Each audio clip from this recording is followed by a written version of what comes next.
So it's Friday, and that means it's Facebook Friday Q&A time. That means on Fridays, I post a status on the Facebook fan page for OTRS Central asking for your questions, and you go on there and you give me your questions in response to that status. So got a lot of responses already, so I figure enough's enough time to record. Let's get started. Jamie and asks, are you going to get another cat? If so, when and what type? I'll never say never, that's for sure. I would like to get one.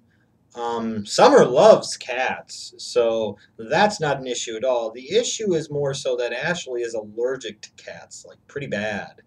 So it's one of those things that's kind of a tough sell. It's one of those things where she'd probably have to get allergy shots or something in order for us to be able to get a cat. And at the moment, that's a tough sell. I'm trying to sell her on that fact, though, Jamie, and hopefully at some point in time I'll convince her. I know where we live here in the meantime, we've got a few cats from the neighborhood that we feed, so that'll do for now. We take care of them, and we've got Summer, so that should be good at least for the moment. Probably be more likely to get another dog before we get another cat. Let's see here. Jamie Kempster. Is Brock Lesnar the greatest of all time? James Kempster with the awesome, funny question of the day. Is Brock Lesnar the greatest of all time? Get the fuck out of here. Stephen Bradley. Is Brock Lesnar the newest member of the Breakfast Club? No. I have talked about Breakfast Club membership and what it takes, and I have laid out who's in and who's not, and Brock Lesnar doing what he did at Summerslam does not put him in the Breakfast Club. Period. It doesn't. It doesn't.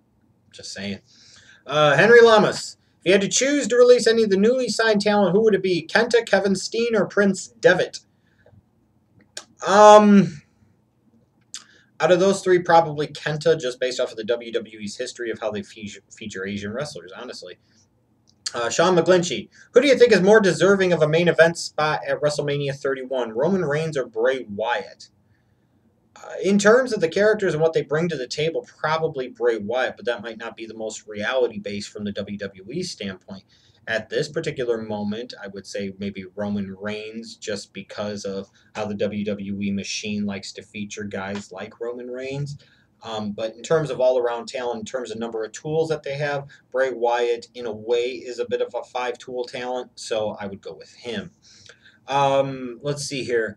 Benedict Infinity Ward, excuse me. What was your favorite feud out of James Storm versus Chris Harris, James Storm versus Bobby Roode, or James Storm versus Gunner? Oh, James Storm versus Bobby Roode, and it's not even close.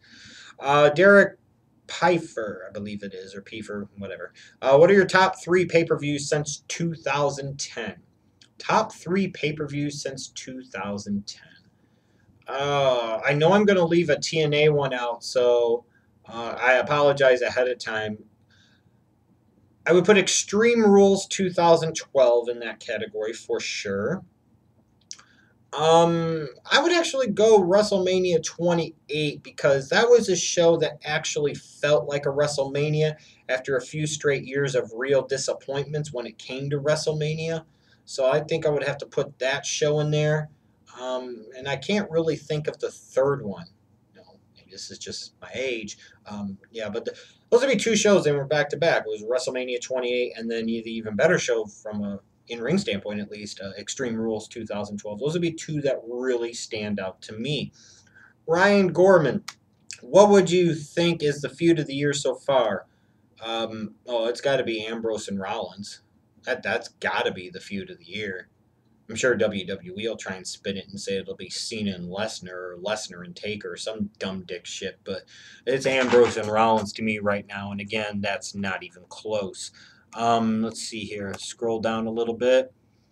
Callum Burgess asks, who will be the WWE World Champion at WrestleMania 31?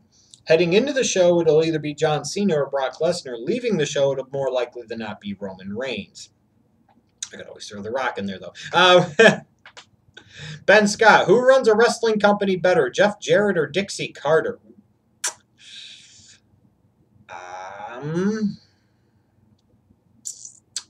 Yeah. Maybe Dixie Carter? Those aren't exactly great options. DeMarcus Flowers, do you think WWE pushing Roman Reigns as a Superman is a good or bad thing? I think it's a bad thing because you don't want to replace Cena with just another Cena. You want Roman Reigns to be Roman Reigns. I think there's some appeal to having a top babyface who can be dominant but also isn't perfect, that has his moments where he loses, because frankly, I think that's a little more realistic. I'm just saying. Even in any other sport, even the great teams could lose 20, 30% of the damn time and lose clean. No bullshit, no referees, no cheating, just lose. You're not always going to be the best. Sometimes somebody will just have your number.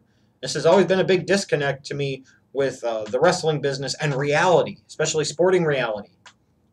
It's okay to have your guys lose sometimes. It's not really going to damage their character. And in fact, it would probably help their character because they're not perfect. You're not automatically assuming that they're just going to win. Ben Hahn asked, do you think it would be a good idea to have a ladder match involved in a storyline where one of the participants had a morbid fear of heights? God, yes. Plenty of people all around the world, millions and millions of people, have a real fear of heights. That would be a storyline that people could really believe in. I think somebody that would have made that work in the past would have been Santino Marella. He could have made that work, and it could have really worked well, and I think they should do it at some point in time. Christian Hernandez asked, when do you think Daniel Bryan will return, and who will he feud with come WrestleMania time? Well, that's even assuming he's back come WrestleMania time. What is it now? They're talking about he might have to have Tommy John surgery. He's going to be out even longer. At this point in time, you start to wonder if Bryan will be back at all, and if he is, if it won't be until some point in mid-2015. I think at this point in time, I wouldn't be in any hurry to bring him back, at least until the beginning of 2015. Maybe bring him back as a surprise returnee at the Royal Rumble, or maybe if he's not ready by then, wait until maybe the night after WrestleMania 31. So who would he feud with come WrestleMania time? I would send him at Seth Rollins. That's just me. Michael T. Lawson. When do you think there will be an all-equality WWE? No stereotypical gimmicks, for example. When the cow jumps over the moon, when pigs fly. Sorry. Ain't happening anytime soon. It's just even when Vince is out of the way, Triple H and Stephanie sure as hell aren't going to help that very much. Kyrian George. Could we see another Daniel Bryan situation with Dean Ambrose since he's getting more over with the fans each week, possibly more over than Roman Reigns? To a degree, yes. To a degree, yes. And it's interesting that the WWE, even if the crowd is really responding to Ambrose and the crowd is maybe suggesting to you, not that they don't like Reigns and that they're not behind Reigns getting a monster push and being a top guy, but that maybe they're ready for Ambrose to be that guy sooner rather than later. Just because it's not your plan doesn't mean that it's not the right way to go. And I think WWE so often gets stubbornly caught up in their own BS, believing that they know better than everyone. And at times they do, but at times they clearly don't. You have to be willing to be flexible. You have to be able to adjust. You have to be able to respond to the crowd and what the crowd is telling you. And if you're not responding to what the crowd is telling you, then you're not listening to the audience. And when you're not listening to the audience, you're ignoring your customers. And when you're ignoring your customers, ultimately, that's not a good thing. And the WWE and the pro-WWE, anti-IWC people that love to sit there and talk about the IWC is bullshit. They don't know what the fuck they want. I wouldn't listen to them either. Well, the problem is for the WWE, it's the IWC people that by and large are subscribing to the WWE network. So now more than ever, the WWE has to appeal to the internet crowd. It's just the reality. They created the situation. Now they got to deal with it. Alan Pessin, if DiBiase Jr. went to TNA, do you think he would have gotten better treatment than he did in WWE? Couldn't have gotten much worse treatment, so yeah, I think he might have actually gotten better. I really do. I think they would have actually, mentioned the fact that he was DiBiase's son, but they would have tried to not sit there and give him $1 million fucking title and try and just make him a basic ripoff of his dad. They would have actually tried to do something with DiBiase. So, yeah, I think it would have been better for him. Thomas Adams, what do you think is the most underrated WrestleMania of all time? One that always stands out to me is WrestleMania 7. I think that's, a very underrated show. WrestleMania 12 is a bit of an underrated show I thought that show was really good. So those would be a couple that stand out to me, anyways. Let's see here. Nick Anderson, do you agree with me that Shelton Benjamin was extremely underrated and misused?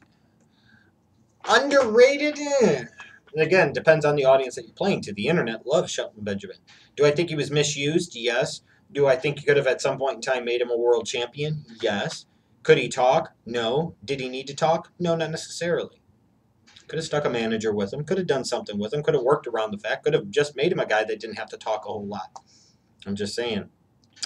Oli Christian, do you play any video games like Borderlands, Destiny, and Infamous? I have no fucking clue what any of those games are. I used to play video games, obviously. I really don't anymore. The most recent games that I would have played over the recent years would have been things like Grand Theft Auto and Madden, NCAA football. I was kind of beastly at Madden and NCAA football, especially in recruiting mode, but not so much anymore. I haven't played video games, frankly, in a couple of years. Tiger Woods golf, I was a beast at, too. Let's see here. Taryn Rooks, what are your favorite all-time feuds of the Attitude and PG era? One of my favorite feuds of the PG era was CM Punk versus Jeff Hardy. I love so many different fucking elements of that feud. That feud was awesome. Favorite feud of the Attitude era?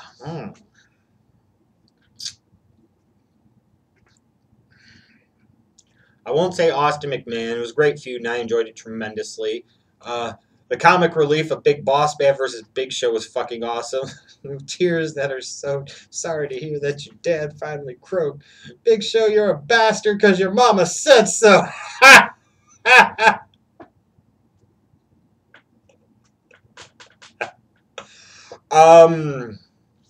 Favorite feud of the Attitude Era, though, might be Rock Jericho or Rock Mankind. I enjoyed those two Rock feuds tremendously. Dennis Sidran, how sad has the WWE's usage of talent become? I remember a time when Crash Holly had shit to do. Not only did he have shit to do, he was a star. Yeah, their usage of talent is abysmal, and there is no excuse. And I don't care what anybody says, there is no excuse. And if somebody here from WWE is looking me right in the face, you know how I am, I would flat out tell them, you guys suck. The fuck are you doing? There is no excuse for your bullshit. There is no excuse for this shit, period. I mean, you don't even try. That's the worst thing of all. It'd be one thing if you tried and failed, but they don't even really try. Donnie Scorp 18 asks, what do you think WWE needs to do with Roman Reigns to make sure the fans don't turn on him? They need to avoid giving him the Randy Orton force job. They need to avoid making him just another John Cena type of character. They need to push him, and they need to position him like a future star, but they need to give the fans reasons to get behind the guy. They need to give fans a reason to get into the guy. They need to prevent giving fans a reason to turn on the guy. Michael Spence Jr., is WWE fading away from the PG rating? No. Give it up. It's not happening. Let's see here. Anything else that interests me? Alberto Torres, what are your thoughts on the whole Del Rio situation? This will be the last question of the Q&A. While maybe smacking the taste out of Barbari's mouth wasn't the best course of action for Alberto Del Rio, I do think it's ridiculous that the WWE is basically condoning the racism that they've condoned for so many years. I kind of support Alberto Del Rio, and it's good to hear reports that other top WWE superstars apparently have Alberto Del Rio's side as well.